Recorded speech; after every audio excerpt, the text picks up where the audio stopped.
They are, oh, great. Recording will start in 1 minute. Yeah, Okay, right. now it's Thanks for reminding me. being recorded. But yes, I use the home challenges all the time. Sometimes I discuss it with the students and let them decide which of these songs they want to do. And sometimes I just say, you know what, I'm sorry, your C scale was really sad and pitiful, so you're going to have to do the home challenge on Piano Maestro. So, yeah, I do it all the time. And it's really fast. It's super, super quick. It doesn't take a lot of thought to assign anything. Let's see how quick that is. This is a little video clip we'll show you. Let me zoom ahead. Okay, so we have the student Joe here, and if you click on Home Challenge, you'll see that there's nothing there right now. It explains what is Home Challenge. Now I'm going to assign him some songs. We'll go to the library section, and let's click on Methods. Once we get to Methods, we'll go to Alfred Premier. I'm going to start assigning him pages 4 through 9. At the same time, I'm going to use this is not the exact same Alfred book, but at the same time, I'm going to be marking the songs in his book so that we can talk a little bit more about artistry.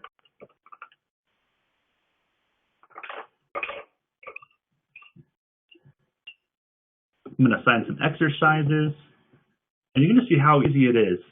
You simply click on that song and then click on the little home icon,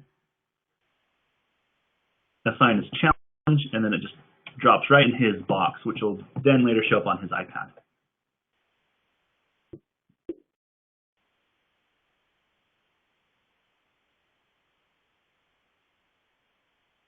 Okay, so there you have it for how to assign home challenges.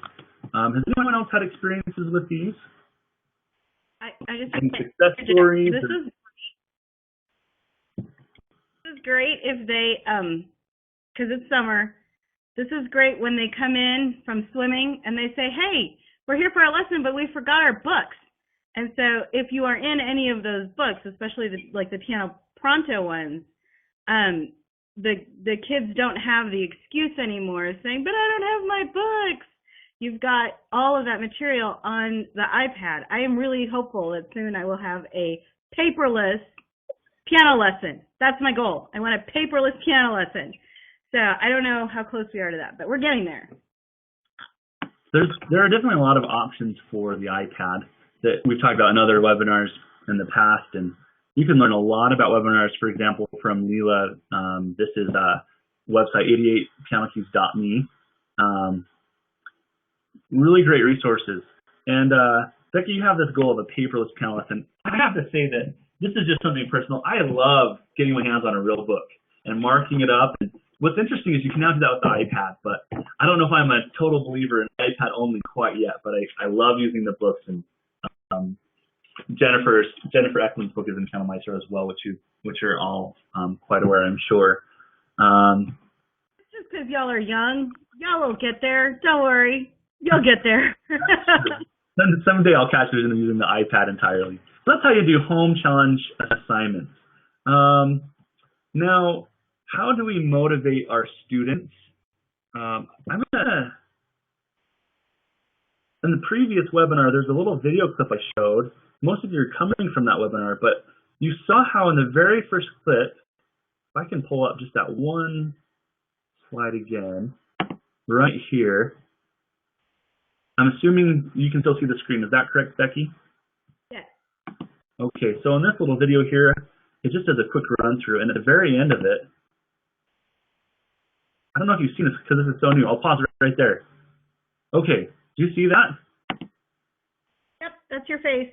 Share the moment. It's a new feature that just came out a few weeks ago, and if you're connected to your student and they get 3 stars on a song, this share the moment pops up, and you have this opportunity to take a picture of the student.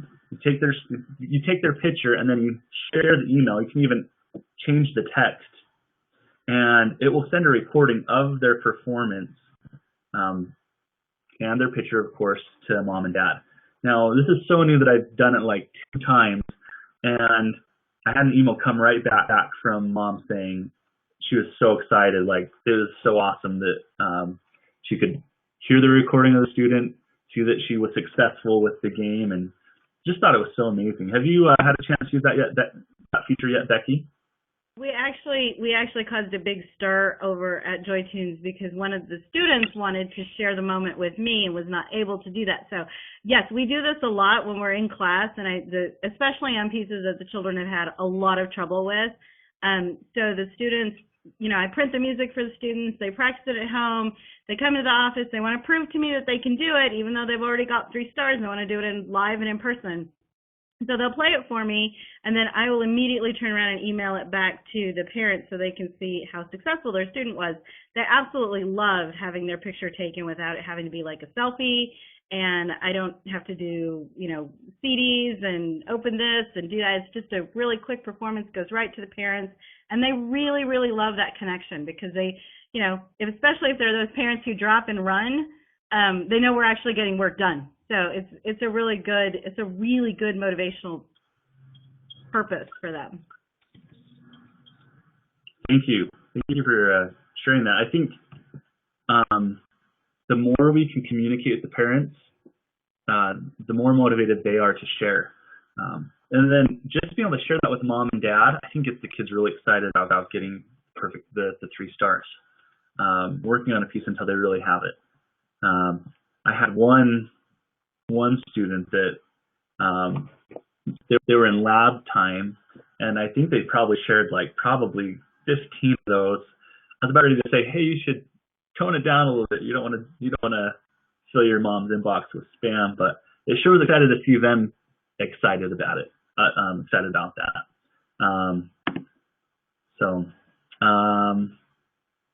Jennifer had a question about does Share the Moment happen every time they get 3 stars? And I don't actually know the answer to that one.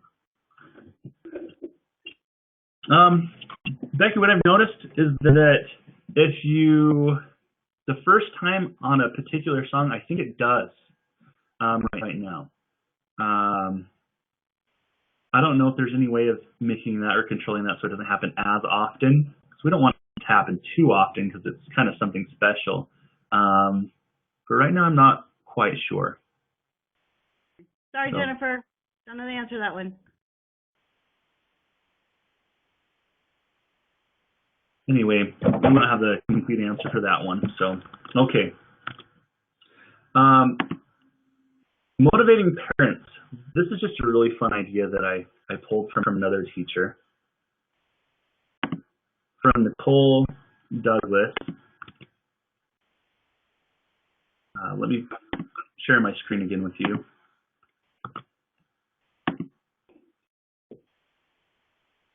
I don't know if Nicole's with us. I don't think she's able to make it today, but she said that I could share this.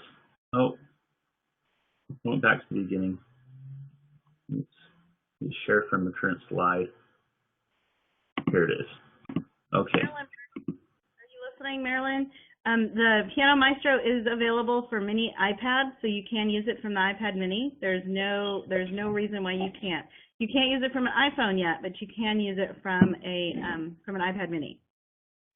There is the original model, Becky, the iPad, the very first one that came out, that is not compatible with quite a few apps actually out there, including Piano Maestro. That's just the very first one, though. If you have anything iPad 2 and up, you should be just fine. If you haven't already started reading this, teachers have been asking me, how do we communicate the value of Piano Maestro to the parents? Here's a great idea. Nicole Douglas says, had my recital last night. I started with the Piano Maestro demo, and a very non-musical parent volunteered to come up and play Rockin'. Rockin' is, for your information, the very first song in journey mode. So very simple, just playing C. Halfway through, she shouts, "Oh, this is just like Guitar Hero."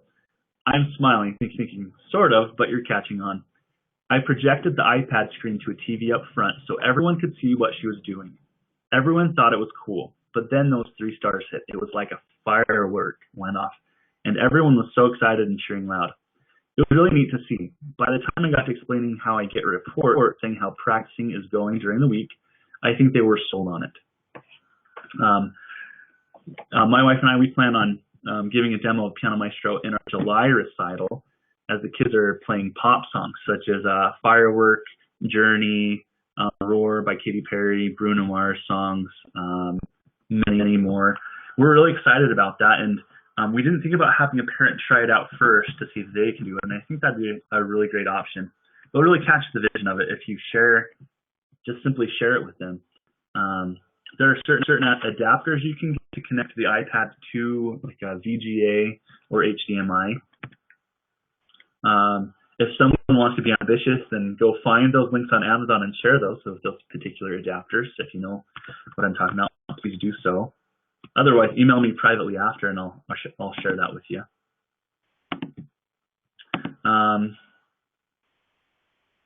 So that's just one idea. Becky, how have you shared Piano Maestro with your parents? What have you done to get them excited about using it at home? Well, I've had several parents who said, I always kind of wanted to play piano. And I have on my registration form, parents, were you a piano player or did you want to learn how to play? So my parents have to sign off on whether they are currently musicians, were musicians, or want to be musicians. And so I kind of know who all my parents are who've never done this before. And then I tell them too, you can set up yourself on this piano app so that you can learn how to play the piano along with your child. A lot of parents are already learning along with their children, so this is just kind of fun for them to do. So a lot of my parents have themselves set up on their children's accounts so that they can practice and kind of play along. And what it really gives to the parents is that confidence that they can help their students, because many times you get those parents who are throwing their hands up in the air and saying, I can't do anything, I don't know anything about music, and now that excuse is gone. They do actually have the ability to go in and do it, and they don't have the excuse of saying, but I don't have time. Yes, you do. You have time. You're playing on your iPad, you have time. So my parents go ahead and start getting involved in it too. It's a great way to bring the family together. I like for the parents to share songs that they can play. They come in and they tell me, hey, look what I learned how to play. It's really, really exciting to see that behavior modeled for the student themselves. Even if the students are way ahead of the parents in terms of progress, the parents are still kind of getting involved and doing it with them, even if it's not exceptionally super fast progress.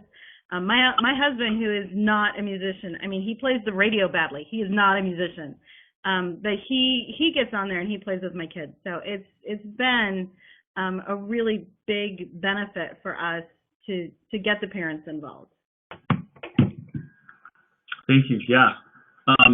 No doubt. I think one of the things that I've been using to get parents more excited about it is just have them come in at the last 5 minutes of the student's lesson. And try it out. Watch their child play it.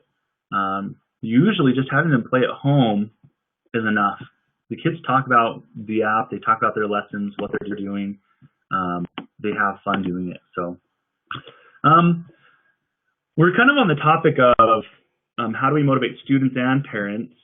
And this is just kind of a little extra. Danae has a gift that she wants to share with you that she created, and I love it. It has been so helpful in our studio. Let me show you what it is. We all love a little bit of a competition, right? Competition never hurt anyone.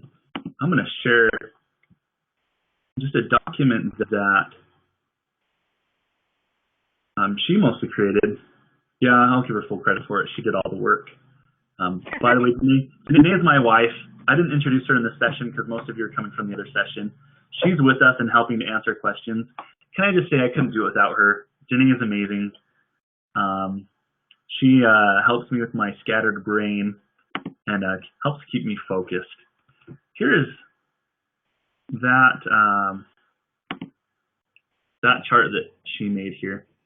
So Piano Maestro, what's your rank? If you're not familiar with ranks and chapters, in journey mode, you can go up in chapters. But at the bottom of the Piano Maestro screen, which I'll share here in just a second, It'll pop up right now. Here it goes. So right here at the bottom, oh, that needs to go down. This is the rank. So Cassidy is at a rank 23. But if I go to journey mode, she is in chapter 21. How that works is that, let's say a student's in library and she's working on exercises or methods. Those aren't found in Journey, but they count for something when you play them. They all help to increase this rank, where she right now is at the big lead. I can't tell you how excited my kids get about the name of the rank that they're at. They'll be playing along and they'll be, hey, I'm a treble maker, or I'm Clyburn, or my level is, and they'll be like, what does that mean? Who's Clyburn? And then we have the Van Clyburn discussion. And then there's the different composers, Beethoven. I don't know if there's an Amadeus. I don't know, but there's lots of just really fun different ranks. So they're always excited to get to the next rank. So with that context, now that you know that, we decided to make our studio challenge based on ranks. Every 8 ranks they achieve, which takes about half an hour to 40 minutes of practice on the app, they get an award. We give them music money. In fact, to show you what that looks like, just for fun, since it's here in the studio right now, we use these things called box bucks. And maybe you have some sort of music money like these. But they get 25 every rank they get up. They're very excited because with that they can buy candy, things like that. And we thought that would be just kind of fun to do an extra summer challenge to keep them focused, keep them learning. The kids are using it at home more now because they know that it's really counting for something. We know that it's going to count for their piano progress, but it's really great to see the kids motivated for whatever reason. It's fun for them and it's fun for us. So I'm going to upload this file as I invite Becky to kind of introduce our next topic, which is just a little bit of Becky, if you want to touch on studio competition, I don't know if you've introduced anything like that. If not, that's okay. But we're going to be talking about what to look for in a weekly report next.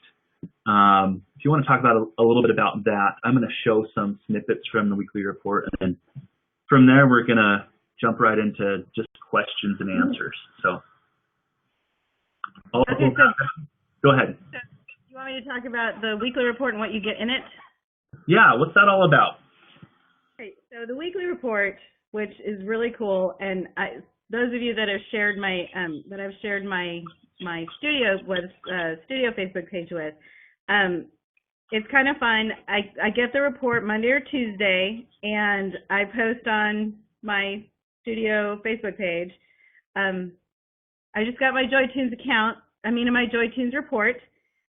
Some of you are not practicing. You know who you are. Get busy.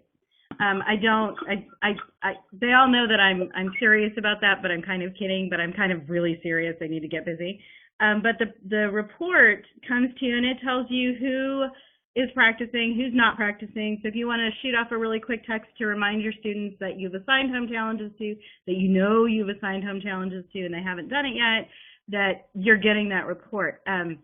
My parents love that I get this report and some of them have actually asked me to send it to them or to the babysitter so that the babysitter can see that it's part of her responsibility to make sure that the children are practicing.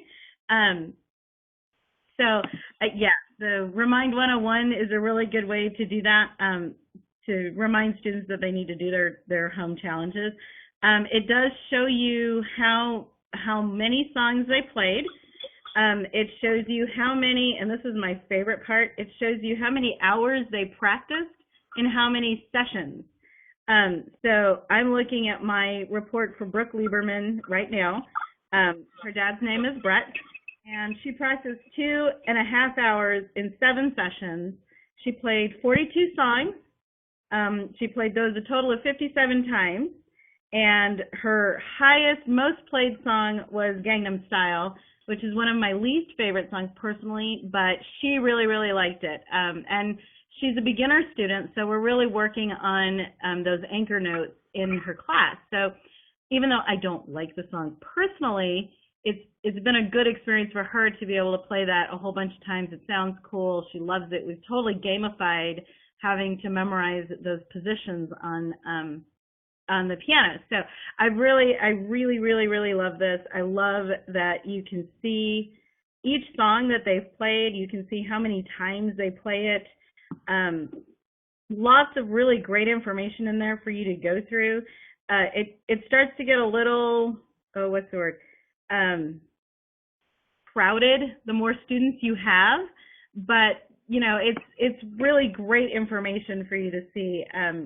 For example, Emily Settle, who's also in my chart, she practiced for 0.6 minutes yesterday. Well, that 0.6 minutes was in my office because I was introducing it to her. So when I sent that to her mom, she was like, "Is she supposed to be doing homework, sweetie? She just started." No, she just started. So it's okay if it's only been 0.6 minutes. She'll do better next week. I'm trying to kind of catch up on those questions here. David is uploading the chart so we can all look at it. That should be now uploaded. There should be some place on your screen where you can see documents that have been shared with you. If you can find those documents, would you give me just like a yes or somehow give me a thumbs up? I don't see documents. Renee, can you tell us where you're seeing the documents? Do you want to unmute her if she wants to explain, or she can just type in the answer?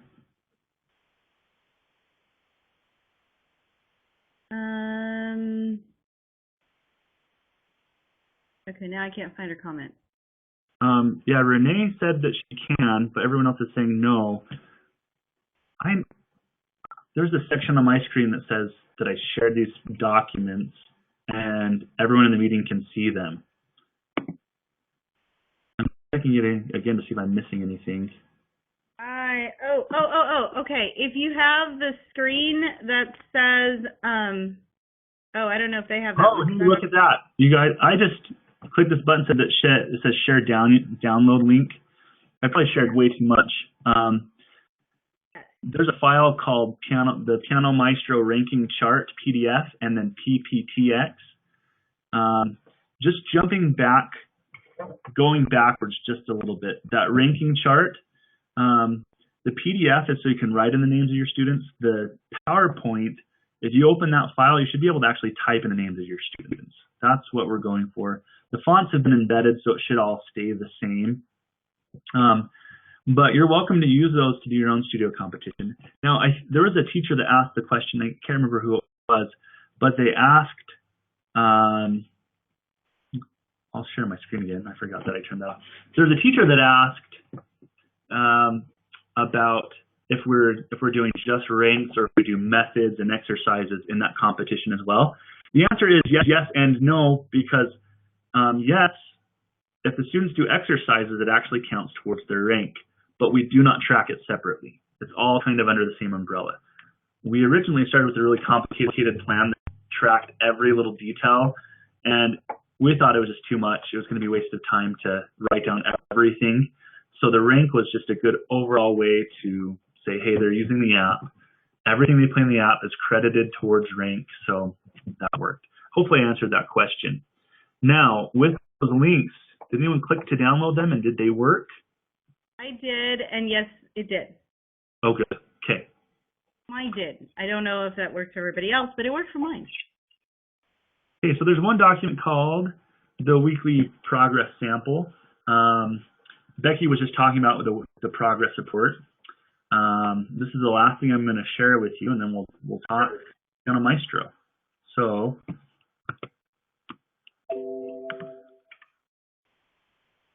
can you see this weekly report, Becky? Nope. I see the link, but I don't see anything. Okay, it's initializing screen sharing now. Okay, you can see everything on my screen now. So if you look here, we have the sample weekly report. When Becky was talking about the sessions, what to look for, when I look down through all my students, I look for the sessions they practiced. If it says 1, that probably means they played at their piano lesson, but that's it. If it says more than 1, it's likely they're playing at home. And in this case, Joe did just over 2 hours in 6 different sessions, so I know he's playing at home. You can see that his most played song is Happy. And is that important to me to know? Yes, it is. I have something to talk to him about at the next lesson. When he comes to the next lesson, I'll say, how's Happy coming along? I know you've been working on it. It keeps us connected a little bit better as student-teacher. Then it leads to other conversation. What struggles are you having? Is it easy? Are you learning it? Is it perfected? And I'll have him play it for me along with the app. There's a button that I can click that expands for more information on the weekly progress report. Here, if you can see my mouse, Happy step 9, he did 2 times and he got 1 star. In learn mode, there is only 1 star possible. And that means he nailed it, he learned it. Happy step 10 took him 9 times to figure that out and to pass that. What does that tell me? He's really trying hard. Learn mode is not an easy thing to do. It can almost seem tedious because there's so much repetition, but is that good? It's very good that they're learning in small sections. And then, of course, you have Happy with step 11 there. So that's what the progress report kind of looks like. These are just screenshots of it. But once again, a tool to take you further. So we've talked about a few things today that you can be using. There's just not enough time to cover everything. So in these last 15 minutes, let's take your questions, and Becky and I will try to answer the best that we can. If you'd like to share a success story or some way you're using the app, would you just send a private message and we can unmute your mic to share that? If you feel comfortable doing that, we'd love to have some sharing going on. So the time is now yours, question and answer.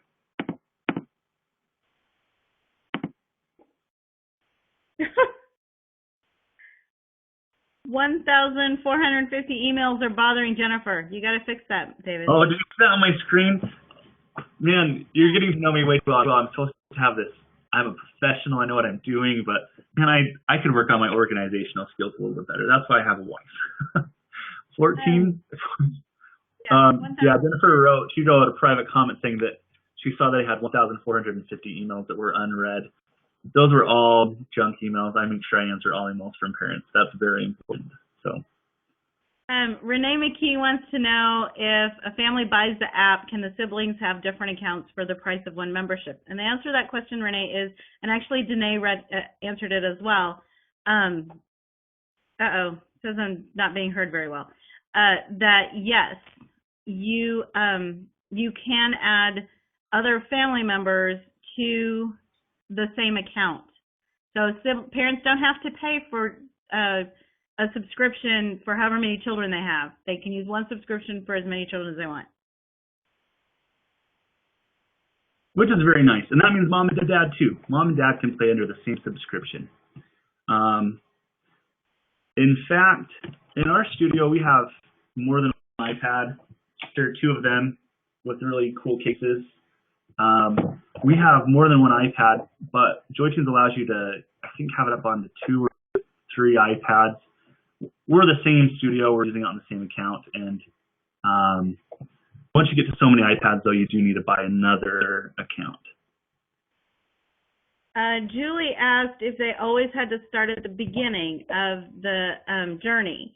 And I just want to make sure everybody knows that up in the corner, as you go through the journey, there's a button that says test up. And what happens is the student has to prove that they are capable of reading the.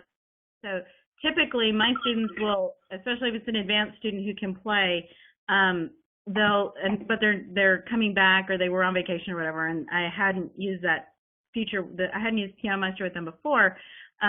We'll spend a good 15-20 minutes testing up. What I love about that is because even some of the kids who think, they're amazing sight readers discover that they may be amazing sight readers in their own mind, but the computer says that they're not quite ready to move up to chapter 19. So they have to spend some time learning how to do that. But there is a fast forward. David's pulled it up already. There's a fast forward feature where they can start the test.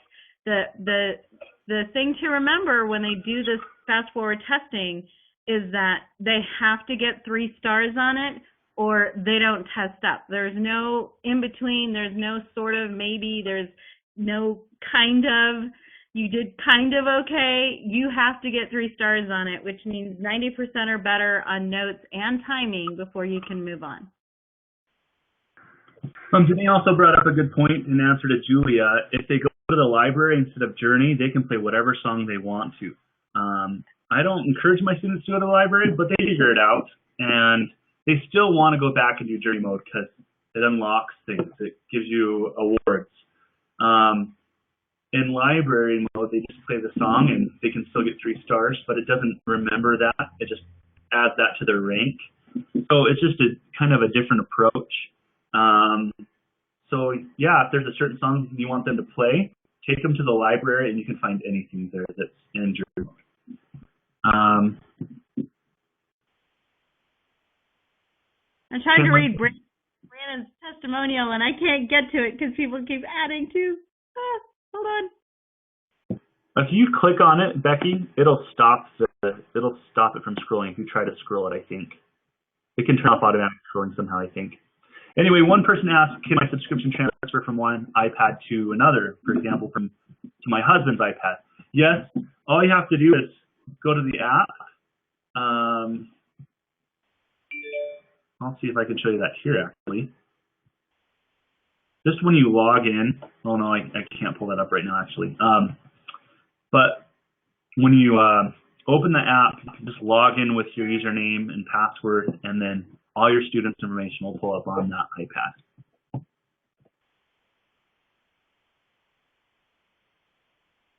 Pablo from Texas is asking how I can access the weekly reports. Pablo, you do have to be a teacher, registered as a teacher with JoyTunes, and then those reports get sent automatically to you from all who are connected. So there's a couple of steps in there. You have to be connected. You have to have a premium membership, and then the students that you will get reports from also have to have a subscription and be connected to you for you to get those reports. That's good. Any other questions? I'm sure we've missed some. You might have to retype it in for us. Oh, group lessons, right. Someone asked about group piano lessons. I just started doing this for the first time. So here's my iPad. My students wanted to learn Happy in piano band. Now, piano band is a group class I teach. In the other room back here, we have 6 keyboards, one awful non-weighted keyboard, which I usually use, a very nice Clavinova, and then a Yamaha DGX series. Those are great keyboards. Anyway, they all have different sounds. We play the exact same song together, and one of the songs that we're doing is Happy, because I didn't want to make up my own background track for it, and JoyTunes already did. So, how do we use it in group lessons? We use a specific cable that connects it to the computer, and I'll actually go show you that cable once Becky starts talking about answering another question. I'll just step out of the room and go grab that real quick. But I display it up onto the TV, and then all the kids are in a position where they can face it and play along with it. Then I assign one student to do just the left hand, one student to do just the right hand.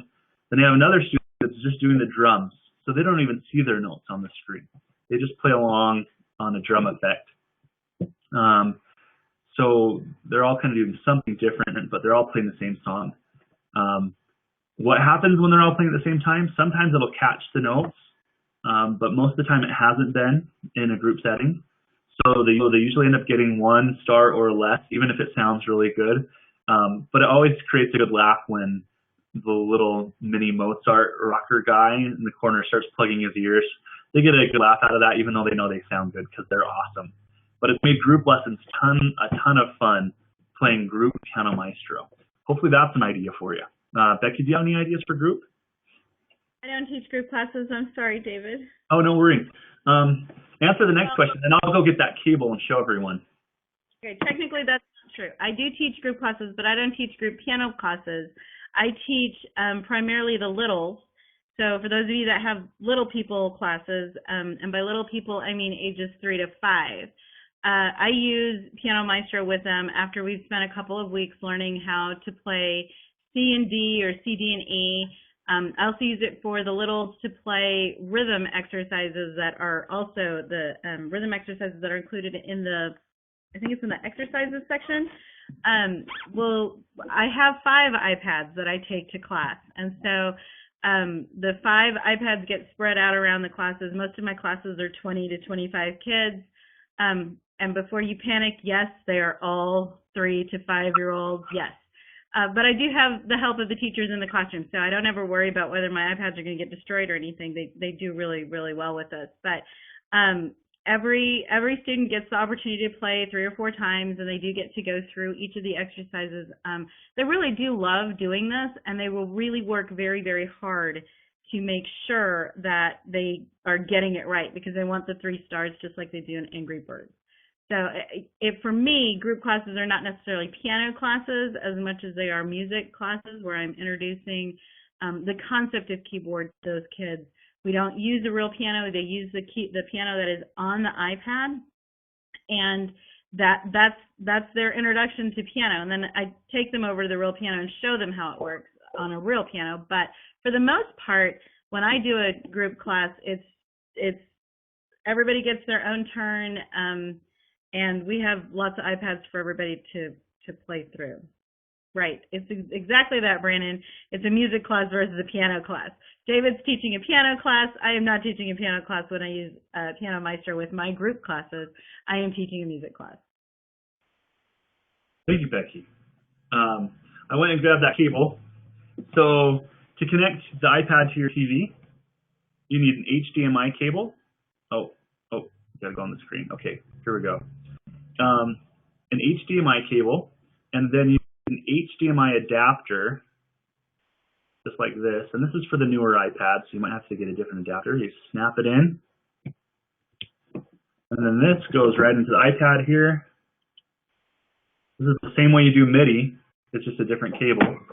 And then plug the other end into the TV, and then you projected Piano Maestro onto the screen, which we use for fairs, by the way.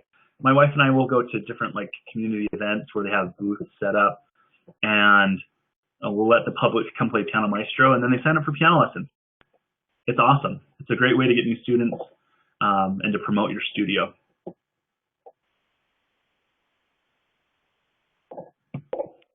Mary is asking if you can use an Apple TV instead of the connections, and yes, you can. You bet you can. It just is a little bit slower. There's a delay. Jennifer is asking, can you do HDMI and MIDI? At the exact same time. You know what? There's this little, I tried it last week. This little adapter where I can plug in my MIDI cord, but it's not communicating through both wires at the same time. It's not working. I'm not sure why. But if I find an answer, I'll be sure to spread the word. Let me see. For demos, Brandon says he loves that. So yay, David, you're awesome. Awesome. Oh, about MIDI, I don't know if everyone knows, but sometimes there's been this phenomenon that I was slow catching on to because I just graduated last year with my degree in piano performance and composition, excuse me. And but apparently there's this big push for MIDI labs, music tech time or computer lab time, whatever you might call it, where the students are coming to piano lessons for half an hour before or after their actual lesson time and playing computer games. Well, those computer games are now being replaced with iPad games, and the way that you do it is you need a set of headphones. Okay, this will go into the back of your keyboard or somewhere. You'll need a MIDI keyboard for that. You will need a MIDI cable like this. Now, MIDI cable has 2 prongs, an in and an out. Before you buy this cable, look on the back of your keyboard to see if it actually has this. The reason why is because new keyboards no longer have the in and out. They use a simple, you can see this, a simple printer cable. They've simplified it. So our 4 new keyboards don't use the MIDI cables, but they use printer cables that communicate the MIDI signal still. And hopefully that makes sense as I'm talking about this. Now, the next thing that you need, whatever cable you use, at the USB end, this is not going to plug into the iPad. There's no USB port on the iPad. You'll need either this device right here, which is called the iPad Camera Connection Kit, because it was originally designed to have a camera plugged into the iPad.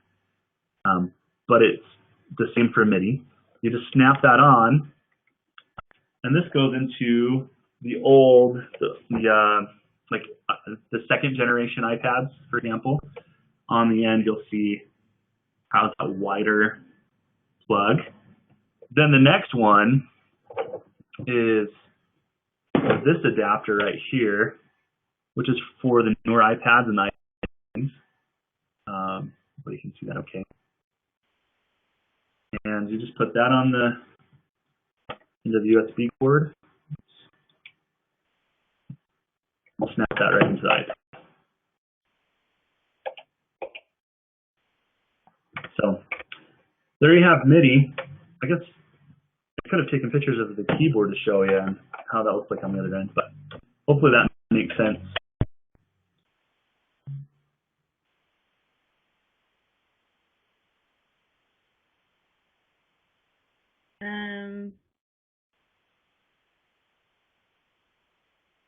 Cindy Truman, I totally agree with you. Yes, cables make me crazy. Yeah, I love the wireless. I use that whenever I can. Someone's been having trouble with the MIDI connection. It's kind of a mystery. Sometimes the keyboard's not sending the signal. Usually with Joy-Tunes, it's just plug and play. Make sure you have the most recent update of Piano Maestro. Check that and send them an email. If you have any MIDI problems, I think they'd be able to help you out with that best. Just a note for those of you Maestro experts, please remember that Bluetooth headphones and Bluetooth speakers do not work that great with this app. You're going to be better off with wired speakers. I learned that the hard way. For whatever reason, and it's technical, and they tried to explain it to me, and I shut off about 30 seconds into their explanation. The iPad technology overrides the Piano Maestro technology, and so Bluetooth speakers don't really work that great. So please make sure you use a wired speaker if you're going to need to project sound. I love projecting the sound. I do that with my students. It's a lot of fun. Just have a little bit more beefier sound on to play along with. But it's not required. There's a problem with iPads, and that's that the microphone is backwards. So if you ever watch a movie, you'll find yourself cupping the microphone so you can hear it better. You can still hear it, of course, but I always find myself cupping the sound so I can hear it. Well, when you put it on the piano, it's facing the piano and then it projects off of it. So it actually still sounds pretty good on an acoustic piano. Danae is asking where the previous webinars are posted online. Aren't they on a different server, so we have to actually post a different? I'll post a link right now. They're on a YouTube page, so if you go to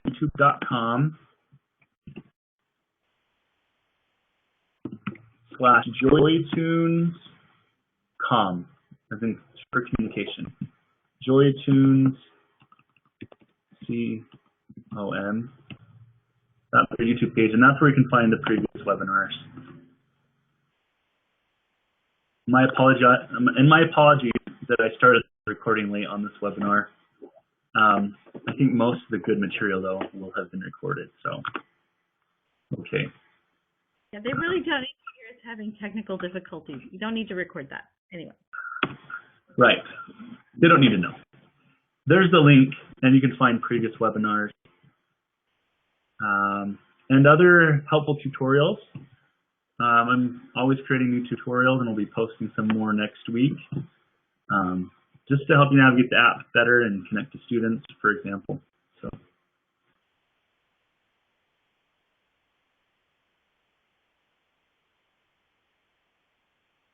I don't see any more questions. I love Brandon's comment that it's cool to see everyone catching up with the times here online. We're all here. The teachers that are active in using technology are here. We live in a community that teachers don't even know what an iPad is, it seems like. So, and all of the fun they could be having, just all the things they're missing out on. Well, and not only that, I mean, teaching piano, and everybody looks at you and says, you just sit in a seat and tell people they did things wrong. But that's not what teaching piano is about. There's a lot of planning that goes into it, and anything really that can make my my life easier as a teacher with regards to finding music and being paperless and being wireless and getting the students motivated and being paperless and making sure that the parents and the students and the teachers are all connected. I really do love that there are some who are putting in the effort to learn all of that. Sorry about that. I totally agree. Yes. And go paperless. Becky, sorry, I didn't mean to interrupt you there. I have a video tutorial, just how to connect to students. I think most everyone knows how, but in case you don't, here's a link that I just posted that has that information. And don't forget, teachers, you can, if the parents are having trouble with this, send the link to the student, and the student will be happy to do it very quickly.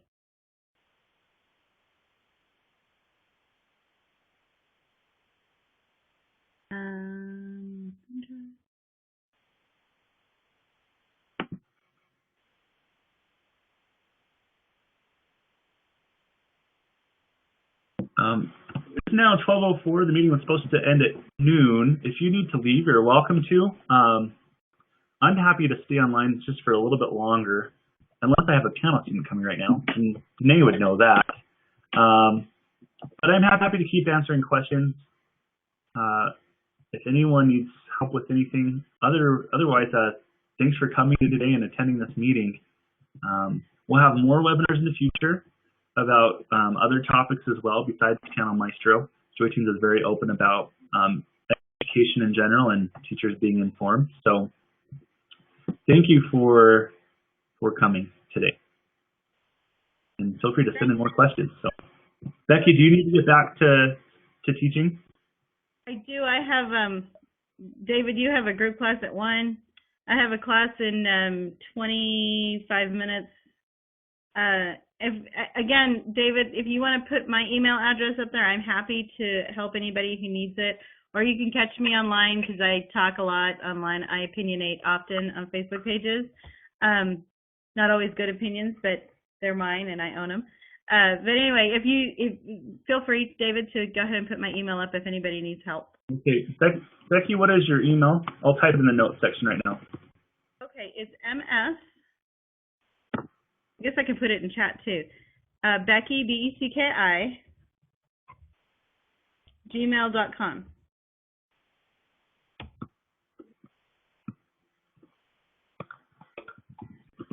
And Julia, if you need help, anytime you need help, just ask. We're all here. Did I get that right? Miss Becky@gmail.com. MSBECKI@gmail.com. Got it. Oh, it just went away. Hello, oh, wow. Come back. David shared. Okay, that worked. I'm going to trust you because I can't get there. I don't think I can get there. Oh, yeah, there it is. I got it. Yes, that's right.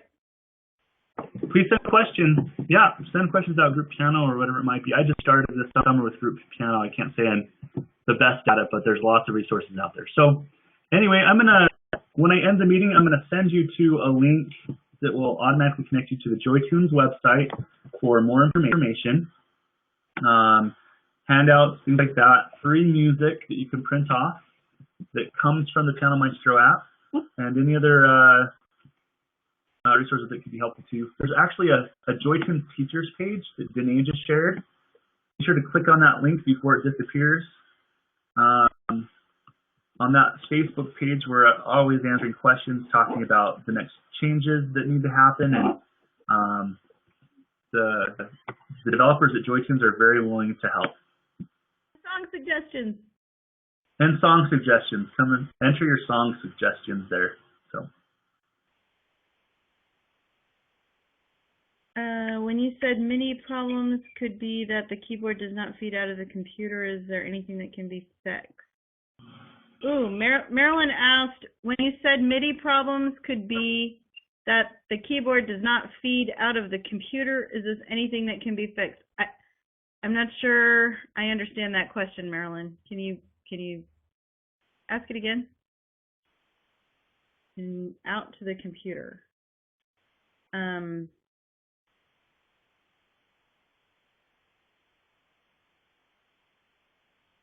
still. You meant the iPad. Okay. Like the keyboard may be where the problem is. Generally speaking, it's not the keyboard that's the problem. It's getting the keyboard into the iPad. And basically the iPad, Marilyn, is just a controller. It's like an additional letter keyboard. So it's not usually a problem with the keyboard. And this is not computer related. This is iPad related, because really all you're. Oh, she's thinking about hooking up her Mac. So yeah, that's a different topic of hooking your Mac up to your MIDI computer. It's not much different, or MIDI controller. It's not much different, but it is a little bit different than hooking up your iPad to your via MIDI to your keyboard. But yeah, that's a little bit different. That's a topic too that I'll be doing. I'll take care of that in a kind of a tutorial and maybe some troubleshooting things that I haven't discovered, but I'll look out for that. I'll create a tutorial on it, and then from there, the tech team can answer any other questions further than that. So anyway, it was nice to have all of you today. We'll end this meeting now, and see you next time. Thanks for attending today. Thanks, Becky. Bye. Take care. Bye-bye.